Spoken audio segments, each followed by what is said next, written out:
सबको जय मसीह की। सबको जय मसीह की। परमेश्वर आज के दिन में आप सबों के जीवन में बेस्ट कर चुका है। परमेश्वर का वचन कहता है, तुमने मुझे नहीं, मैंने तुम्हें चुना है और नियुक्त किया है ताकि तुम जाकर फल लेकर आओ और वो फल बना रहे। तो फल कैसे आता है?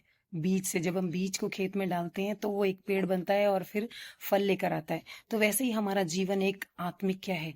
खेत है।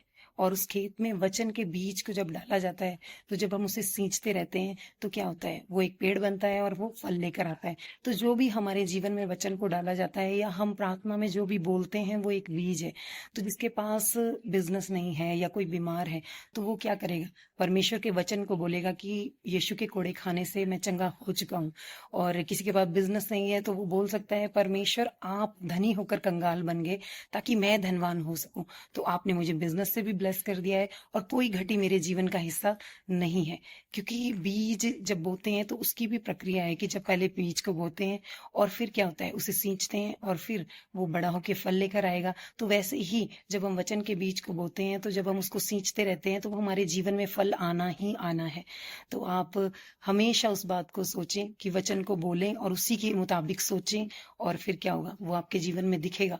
तो बीमार है वो सोचे मैं पूरी तरह चंगा हूँ, और जिसके पास बिजनेस नहीं है वो सोचे कि मेरे पास बिजनेस है, मैं ब्लेस हूँ और कोई हालात मेरे जीवन में नहीं है।